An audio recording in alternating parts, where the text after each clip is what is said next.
Hello friends, today we are going to study about types of business letters as part 2 of unit 2 entitled Writing Skills in the syllabus of Business Economics. Business letters are written outside the organization with the intention of carrying out business activity. Such letters are generally written with the intention of getting the task accomplished. It is therefore essential that the letter be drafted in such a way that it evokes interest in the reader's mind and leads the reader into taking appropriate action.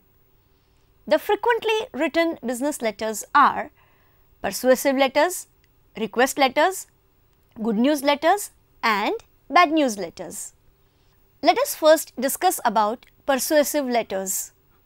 Persuasive letters are an attempt to convince the reader to do something. They have a strong point of view about an idea or problem. They use powerful words to influence the readers. They are written to change the receiver's attitude, belief or action. Reference letters, sales letters, collection letters belong to this category. Though the persuasive letters aim at the reader's positive action, it should also succeed in creating a good relationship between the writer and the reader. While drafting the persuasive letter, the writer has to adopt reader-friendly attitude. The persuasive letter differs from other business letters on 3 counts. 1. They may not be dated. 2. There may be no personal salutation, and 3. There is usually a postscript urging the reader to take action by the specified deadline. IDA. The guiding principle of writing such persuasive letters is IDA. Such goal can be achieved by following the acronym of IDA while drafting letters. A stands for attention, I stands for interest, D stands for desire and A stands for action. A stands for attention. The sender must catch the receiver's attention by encouraging him to hear about the sender's idea. I stands for interest. So, the sender must cultivate the receiver's interest by explaining the relevance of his or her idea. D stands for desire. In the next step, the sender must intensify the receiver's desire by explaining how the change will benefit the receiver personally or professionally. A stands for action. The sender at the end should suggest the action that he or she wants the receiver to take. The letter can be drafted in such a way that the opening paragraph captures the attention of the reader. The main body creates the desire in the reader's mind to accomplish the task by intensifying the reader's interest in the task, and the last paragraph persuades the reader to take some action. Here we are going to discuss 2 types of persuasive letters. The first is sales letter. Now the question is, what is a sales letter? A sales letter is a part of advertising. It is selective in the sense that it aims to sell particular kind of goods or services to selected types of customers. A good sales letter must be able to arouse interest, create desire, carry conviction and induce action. The writer should capture the reader's attention by making a startling statement of fact, a remedial solution to the problem, an alarming question, or offering a special product, scheme, or plan. The introductory paragraph can have proverbs, quotations, striking information including figures, stories and anecdotes, split opening, a conditional sentence, questions, a command, or an exclamation to grab the reader's attention. In the middle section, the writer should arouse and intensify the reader's interest by giving details and explaining the reader his benefits by accepting what has been proposed in the letter. In the concluding paragraph, the reader should be persuaded to take action by reminding of the benefits which he can avail of if he accepts the proposed offer. A sales letter creates the impact that is achieved by an effective advertisement. It attempts to convert its target audience into potential customers. For sample letter, kindly refer the section of writing persuasive letters in business communication, concepts, cases and applications by P.D. Chaturvedi and Mukesh Chaturvedi on page 136 to 138. Now we shall talk about collection letters. Collection letters are written to those customers who have purchased goods on credit but have failed to make payment by due date. It is then the supplier has to make efforts to collect the dues. The supplier has to resort to writing letters other than reminding the customer through telephone calls, telegrams, fax or personal visits. A collection letter has two tasks at hand: one, to get the money, and two, to retain the customer's goodwill. For this, the writer of the letter should have good understanding and knowledge of his customer's handling of the dues as well as his present circumstances. The customer may be forgetful, busy, dissatisfied with goods or services, hates to part with money, has too many credit obligations, or would pay only to avoid losing credit reputation. Collection letters are letters written in series. Delinquent customers pay only if they are reminded often and with increasing pressure. Collection letters are persuasive and constructive in nature. They try to convince the customer that it is beneficial for him to settle the dues. There are three stages to drafting collection letter. The first stage is known as reminder stage, wherein the customer can be reminded of making payment after the due date has passed. Such letter is a routine affair without any personal implication. The second stage is that of appeal, wherein the supplier attempts to find out the reason behind customer's non-payment and insists for the payment to be released at the earliest. The supplier in the last stage warns the customer of legal action in case of non-payment. The last letter merely informs the customer that the account has been handed over to the company's lawyer. It should be kept in mind that each letter should be written after a gap of at least 15 days from the date of dispatch of the previous letter. The tone and style of all these letters may vary but are never devoid of courtesy. The customer should not be made angry or humiliated. The customer should not be offered two alternative actions at the end of the collection letter, as it may prompt the customer to defer the payment. Now we shall talk about request letters. Request letters are also persuasive in nature. Such letters are drafted when one requests for information, action, products, adjustments or any other matter. Such letter begins with the request followed by justification and explanatory details that will help the reader execute the request correctly. Before drafting a request letter, the sender should be clear and specific about the favor he wants from the receiver. The sender should state the purpose of writing letter without being dramatic or manipulative. The sender should state the main idea with all ideas at the outset only.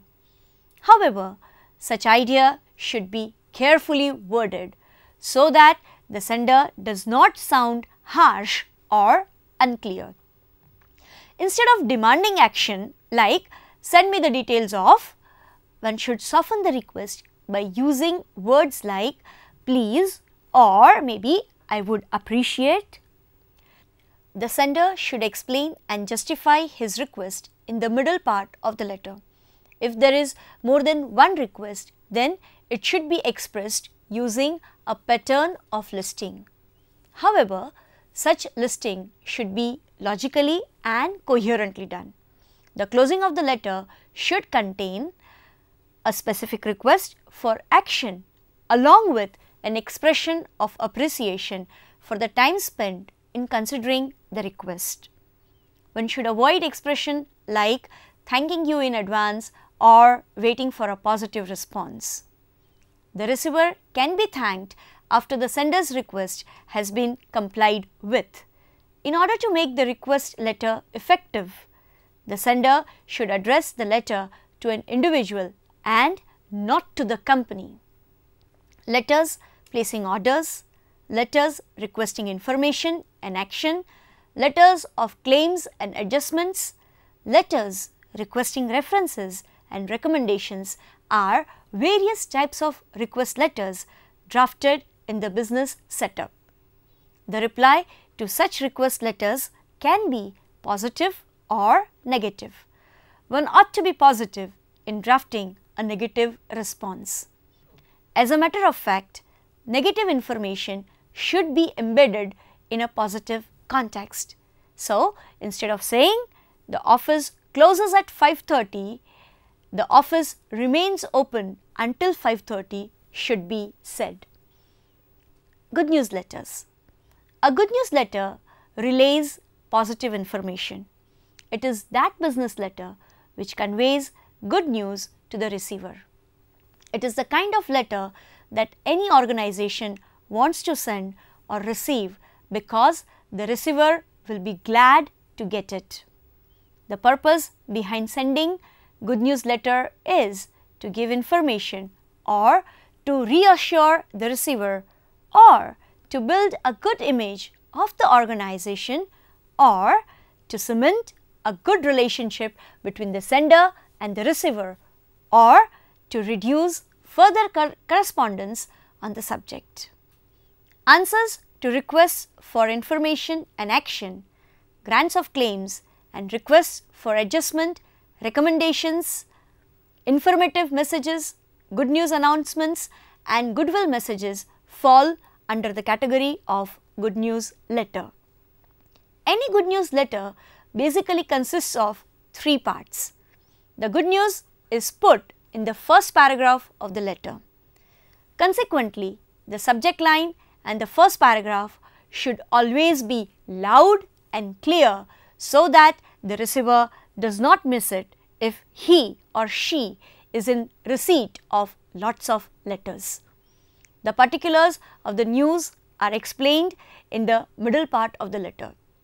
The body of such letters is typically the longest.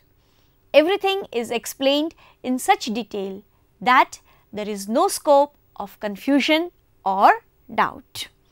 Such letter should always end on the friendly note. A good news letter should always exhibit you attitude. So, instead of writing, I am pleased to inform you that after deliberating the matter carefully, our personnel committee has recommended you for appointment as a staff accountant. You should say, You have been selected to join our firm as a staff accountant beginning from March 20.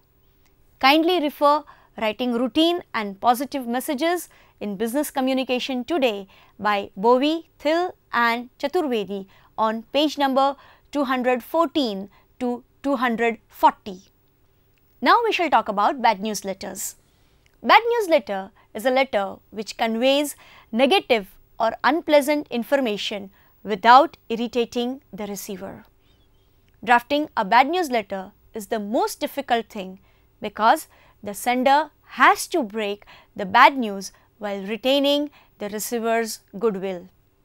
Refused requests, refusing adjustment of claims and complaints, credit refusals, bad news about orders, declining invitation and request for favors, and bad news about prices and services belong to the category of bad news letter.